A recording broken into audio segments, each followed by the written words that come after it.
Bom dia, boa tarde, boa noite, sejam todos muito bem-vindos.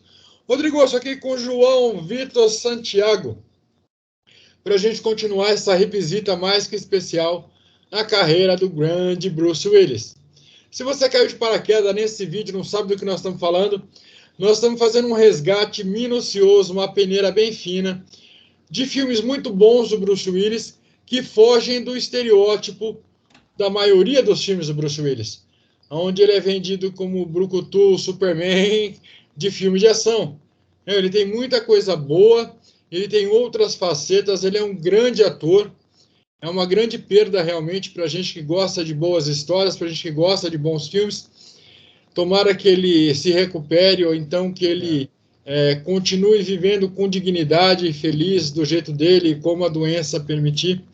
Então, é mais que uma menção honrosa, é um agradecimento meu, do Santiago e de todo mundo que gosta do trabalho dele, desses clássicos. Hoje, quem selecionou os filmes fui eu. Eu indiquei para o João 2 filmes que, para mim, são importantes, são filmes bacanas, interessantes, inteligentes, e mostram uma outra faceta do Bruce Willis. Agora nós vamos falar de 12 Macacos. 12 Macacos que trabalham um futuro distópico, 12 Macacos onde o Bruce Willis faz o papel de uma pessoa mentalmente perturbada, deslocada. É normal que você, ao assistir esse filme, se sinta dessa forma também. São muitos eventos que acontecem no passado, que acontecem no futuro. Tem alguns what if que ficam jogados ali. Tem muita pista falsa. Então, é um filme para você parar tudo, assistir com calma.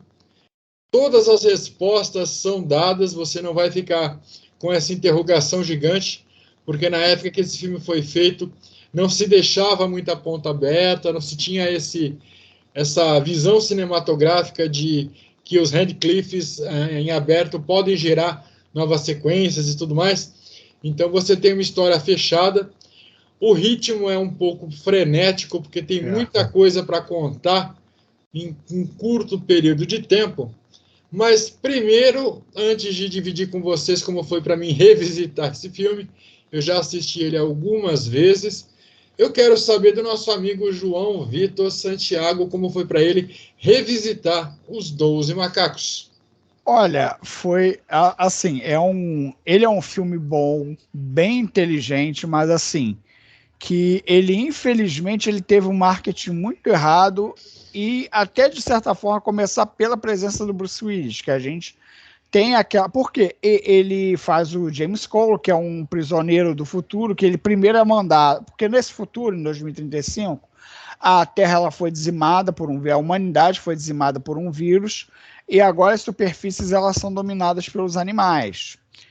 E o pouco da civilização que resta mora no subterrâneo e tentam descobrir uma variante do vírus, tentar resolver a questão da doença. E eles têm graus de sucesso bem fracos. Até que eles decidam, numa tentativa bem controversa, de enviar pessoas ao passado, com variados graus de sucesso, inclusive para o viajante, porque o deslocamento vai consumindo a mente da pessoa, para que descubram informações sobre as primeiras variantes, o vírus puro, etc, etc. E assim, ele é um filme que, até como o Orso falou, ele é ao mesmo tempo, ele é frenético pelo nível de coisas que estão acontecendo, mas nenhuma delas é aquele padrão Hollywood de tiro, explosão, porra, tanto que eu até comentei com o Orso, a gente conversando antes, ele tem literalmente a mesma logline de Exterminador do Futuro. Sim. Você consegue reduzir os dois à mesma descrição, só que eles têm o tom, eles têm a descrição sujeito vindo do futuro, vem com o auxílio de uma mulher tentar resolver alguma coisa no passado relativo a esse futuro e se apaixona por ela. Os dois descrevem a mesma coisa. Exatamente. São duas visões, são duas descrições que narram ambientes e situações, e tudo é muito diferente. Sim. Agora a tagline funciona realmente para os dois. Sim. Você colocou muito bem, eu concordo com a tua posição. o Bruce Willis não foi a melhor escolha. Você, às vezes, até sente ele meio perdido, ele tentando encontrar o tom do personagem, ou ele não tão confortável vivendo essa coisa mais calma em comparado aos grandes filmes de ação. E tanto que eu até vi que no IMDb eu estava falando que o diretor foi o Terry Gilliam, de Brasil. Ele fez literalmente uma lista de clichês e entregou para o Bruce Willis. Olha, você não vai fazer essas coisas. Eu acho que ele até saiu bem. Talvez tenha sido uma boa ponte para outra reinvenção que ele teve, que foi o Sexto Sentido, que ele realmente faz uma coisa diferente.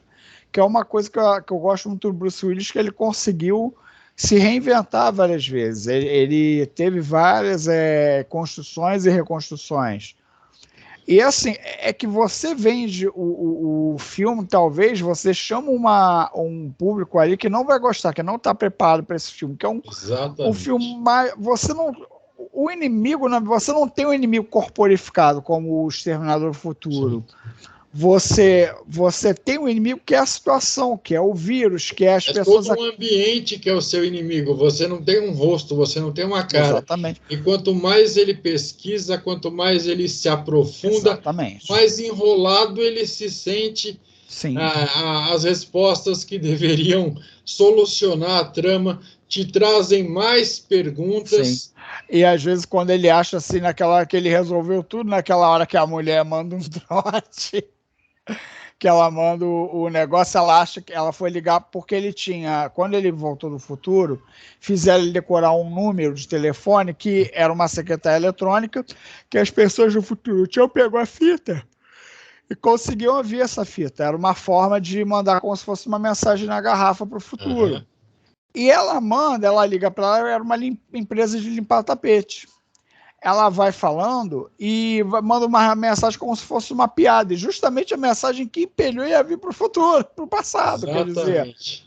Quer dizer. Foi um twist bem armado, foi um twist bem construído. Você tem grandes peças muito bem colocadas, se Sim. você for analisar mais friamente, ou se você for Sim. assistindo e traçando um mapa, um brainstorm da situação toda. E uma peça que eu achei muito bem colocada, que eu acho que vale a menção, que eu acho que não tem tanta, é o Brad Pitt.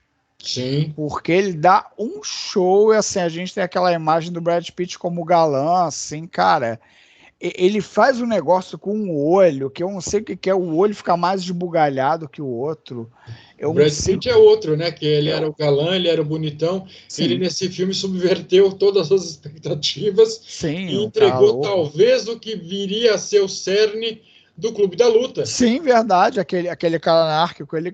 Porque aquilo, assim, o cara ser bem apessoado, o galã, ele acaba sendo uma faca de dois gumes. Eu até estava conversando com um amigo meu, por exemplo.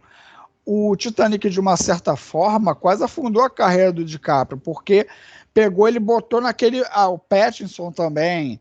Pegou dois bons atores e botou naquele moldezinho, o galãzinho, e você fica preso naquilo. Eles, para saírem dali, precisaram... Você puxar, e podemos puxar vários outros nessa mesma linha, e talvez nem sejam tão galãs, mas eles se saíram tão bem nos papéis que eles acabaram... se tornando aquele personagem. Verdade. O próprio Harrison Ford. Sim. É impossível você assistir o Harrison Ford, apesar de ele ser um excelente ator, Sim. ele entregar muito bem, ele conseguir te vender verdades diferentes de personagens diferentes, muitas vezes sem pouca caracterização, sem nada, só com a expressão facial dele, só com a maneira com que ele te conta aquela história. Mas é impossível você não lembrar do Han Solo, é impossível você não lembrar do Indiana Jones, que inclusive sai um filme novo aí, Sim. tá para sair um filme novo aí. Um que conseguiu furar essa bolha ou evitar esse estigma é o próprio Daniel Radcliffe, do Harry Potter, que nós achamos que ele fosse ficar preso e tal.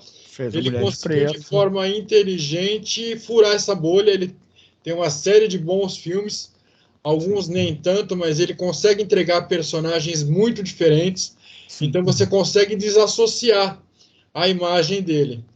Uma coisa que você, por exemplo, que gosta do Keanu Reeves e acha que ele é só porradeiro, ele é só filme de ação, não. O Keanu Reeves, se você puxar, ele tem muita comédia bacana, Ele tem muito suspense bacana. Aqui, eu lembro de dois. Comédia aquele do futebol americano, que ele era um ex-jogador, e suspense aquele do Observador, com The o, Watcher. com o Watcher James eu assisti. Spader. O filme bem Eu legal. reassisti esses dias, eu tava pensando justamente nesse. É um puta num suspense legal, ele tava novinho de tudo, quer dizer, ele tava super cru, inclusive, quanto ator. Nós sabemos hoje o quanto ele consegue entregar, o quanto ele consegue fazer. Mas dentro daquela trama, era uma trama muito madura para um personagem, para um ator muito novo. E ele surpreende, ele consegue te vender aquela ideia de que ele é um stalker, muito antes desse termo ser existido, ser cunhado. Então tem várias referências legais. Se vocês quiserem que a gente traga um pouco mais de Harrison Ford, um pouco mais de Keanu Reeves, é só deixar nos comentários. A gente produz o conteúdo para trazer informação, para entreter e para informar vocês. 12 Macacos está presente em algum catálogo de streaming, João? Tá, mas por pouco tempo. Hoje é dia 20 de maio. Estou dizendo o dia para o pessoal ficar de olho. Hoje é dia 20 de maio. Ele vai ficar presente até 1º de junho na Netflix. É um filme aí. E vale a pena ver. É um filme mais cerebral, mas é um filme que, olha, vale a pena assistir, porque é bem conduzido, é um Bruce Willis diferente, assim, se a pessoa está preparada porque ela vai encontrar, é muito bom, mas se for com a ideia errada... Não é um filme de ação, não. É um filme distópico, é um filme onde você precisa prestar atenção para entender a história. Exatamente. Então, na hora que você for dar o play, tenha tudo isso em mente antes de começar a assistir e falar, não gostei. Então, se você procura um Bruce Willis mais clássico, mais porradeiro, um filme que não exige tanto da sua atenção, você provavelmente não vai gostar desse filme. Agora, eu indico Os 12 Macacos. Se depois desse prazo esse filme entrar em outro catálogo de streaming, vocês deixem aí nos comentários aonde encontrá-lo. Se eu encontrar ele, eu vou atualizar. Vou deixar aí no primeiro comentário fixado na descrição. Curta, compartilha, se inscreva no canal. Muito obrigado a galera toda que está chegando. Sejam bem-vindos. Participem, porque vocês não são só espectadores, vocês estão com a gente para criar um conteúdo sempre melhor, mais interessante e que vá além do entretenimento. Um conteúdo que te torne um cinéfilo melhor, que te ensine a tirar o melhor de cada história, para a sua experiência ser cada vez mais rica, para você ser cada vez mais crítico e saber cobrar das grandes produtoras, dos grandes atores, saber escolher exatamente que tipo de história te agrada, que tipo de história você mais se identifica. E isso vai facilitar a tua navegação pelos streamings que estão se multiplicando e a oferta é gigantesca. João, mais alguma coisa que você queira complementar? Não, só isso mesmo. Vale a pena ver o filme, assistam, que é uma boa distopia, é um negócio bem interessante de ver. É nóis, valeu!